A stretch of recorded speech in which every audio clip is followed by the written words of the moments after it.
D'un côté, il y a ceux qui prétendent qu'ils vont changer le monde, alors qu'ils n'ont que peu de pouvoir. Tous ceux qui veulent changer le monde, venez marcher, venez chanter.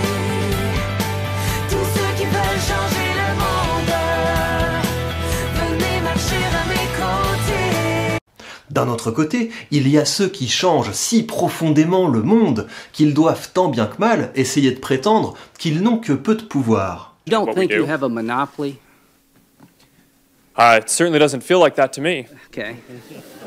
Il me semble que nous passons trop de temps à scruter les paroles des premiers, alors que ce sont bien les seconds qui façonnent la réalité dans laquelle nous vivons. Hey, should we deal you in? Sorry, I'm running late, but you've got to see what we're checking out. There's an artist going around Soho hiding AR pieces for people to find. 3D street art? That's cool. Send that link over so we can all look at it. This is stunning. Okay, that is something. That's awesome. À l'heure où Mark Zuckerberg est en train d'amorcer sa seconde révolution, il est temps de mieux comprendre de quoi il est fait. Et ça, ce n'est pas une mince affaire.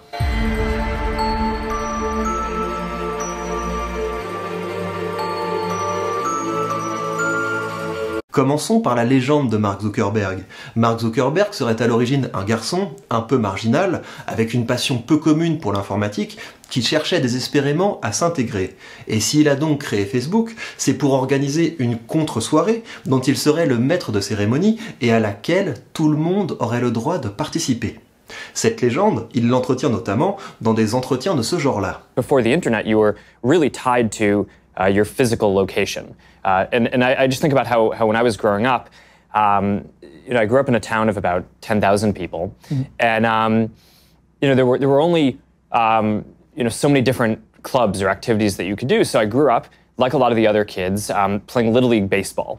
Quand Mark était petit, il fallait aimer le baseball pour s'intégrer, mais Mark n'aimait pas le baseball. And I kind of think about this in retrospect. It's like I'm not really into baseball. I'm not really an athlete. So why did I play Little League when my real passion was programming computers? Et en créant Facebook, il permit à tous ceux qui se sentaient marginaux par rapport aux gens qui vivaient près de chez eux de se connecter avec des gens qui partageaient les mêmes passions loin de chez eux. Facebook serait donc la bouée de sauvetage lancée par un garçon marginal et introverti à tous les marginaux et les introvertis. Cette légende est également entretenue par des décrypteurs spécialistes du non-verbal qui ne vont pas manquer de pointer le malaise quand Mark Zuckerberg parle en public. But Zuckerberg almost never shows us his palms when he speaks, which winds up feeling unsettling. Son manque de congruence, le manque d'alignement entre ce que sa parole dit et ce que son corps dit. One of his most memeable traits is his smile, which often seems to end pretty abruptly. This further disintegrates any trust that might have been built because the speed with which his smile ends implies that it must be fake. Mark Zuckerberg n'aurait pas les codes et son manque de maîtrise des interactions sociales rendrait sa communication bancale. C'est intéressant, mais deux choses me font dire que cette grille d'analyse est superficielle. La première, c'est que Mark Zuckerberg peut tout à fait être à l'aise quand il parle en public. Regardez par exemple cette masterclass. It's such a big disconnect from, I think, the way that people who make movies think about what we do in Silicon Valley, building stuff. Right? Like, they just can't wrap their head around the idea that someone might build something because they like building things. Dans cette séquence, il est interrogé sur la véracité du film The Social Network. Ce film dressait de lui un portrait assez peu flatteur. Il n'aurait pas créé Facebook pour aider les marginaux à s'intégrer, mais simplement par besoin de reconnaissance pour se faire mousser, notamment auprès des filles. Regardez l'humour avec lequel il va mettre le public dans sa poche et revaloriser son image. It's interesting what stuff they focused on getting right. Like, every single shirt and fleece that I had in that movie is actually a shirt or fleece that I own. Et il y a une seconde chose qui me fait penser que Mark Zuckerberg maîtrise très bien sa communication. Plus on la regarde de près, plus on se rend compte qu'elle est alignée avec ses intérêts. Imaginons que vous soyez à la tête d'une entreprise au pouvoir démesuré. Car oui, le pouvoir de Facebook est démesuré. Nous passons en moyenne 30 minutes par jour sur ce réseau. Prenez le temps de réaliser ce que ça signifie. Dans l'immensité des sites internet sur lesquels nous pourrions aller, Il y en a un sur lequel nous passons 30 minutes par jour. Ajoutez à cela le fait que Facebook compte environ 3 milliards d'utilisateurs. Cela signifie que par les contenus que Facebook décide de mettre en avant ou au contraire de masquer, ce réseau a une influence sur nos humeurs, sur nos opinions, sur nos comportements. Facebook a la capacité de peser sur les élections, d'amorcer des révoltes, sans parler plus prosaïquement du fait que ce réseau a un impact sur ce que nous consommons. Si vous étiez à la tête d'une telle entreprise, est-ce que vous n'auriez pas intérêt à endosser le costume du geek, un peu maladroit, un peu naïf, qui n'a pas entièrement conscience de tout le pouvoir qu'il a entre les doigts? Et entendons-nous bien, Mark Zuckerberg a sans doute un jour été ce gamin un peu naïf à la tête d'un empire bien trop grand pour lui. Tell everyone how old you are. I'm 23 right now. So, And you're running this huge company. It's not that big. Mais le fait qu'il conserve cette image aujourd'hui est probablement le fruit d'une stratégie délibérée. C'est en tout cas la leçon qu'on pourrait tirer des Facebook Papers. She secretly copied tens of thousands of pages of Facebook internal research. She says evidence shows that the company is lying to the public about making significant progress against hate, violence, and misinformation.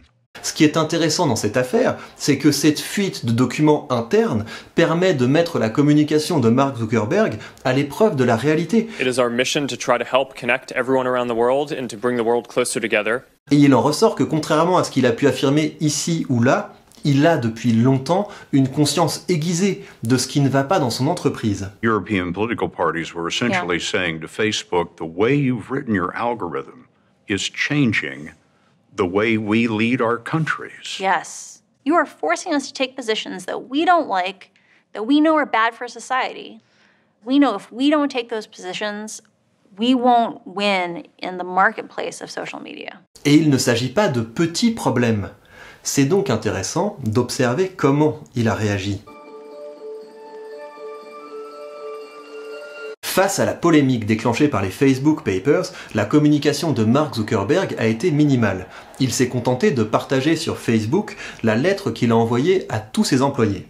Dans cette lettre, il va nier les accusations qui peuvent l'être. L'argument selon lequel nous poussons délibérément des contenus qui mettent les gens en colère pour le profit est profondément illogique. Nous gagnons de l'argent grâce aux publicités. Et les annonceurs nous disent constamment qu'ils ne veulent pas que leur publicité soit à côté de contenus qui blessent ou qui mettent les gens en colère.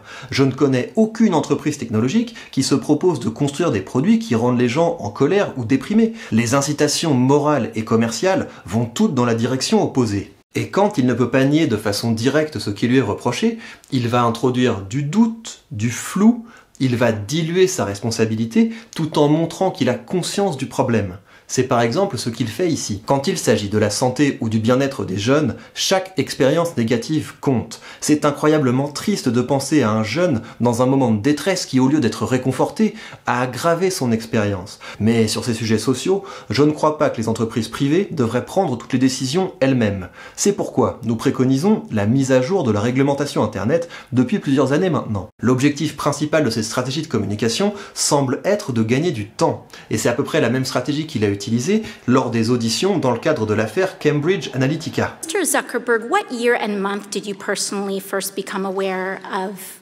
Cambridge Analytica? I'm not sure of the exact time, but it was probably around the time when it became public. I think it was around March of 2018. I could be wrong though.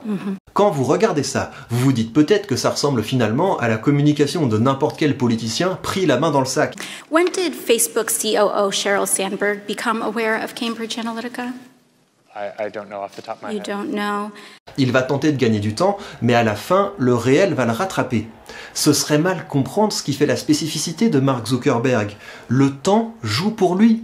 Plus il passe, plus il étend son influence, et plus le réel devient ce qu'il a choisi. Ça, il l'a compris dès son premier coup d'éclat. Le 28 octobre 2003, à 20h13, Mark s'installe devant son ordinateur.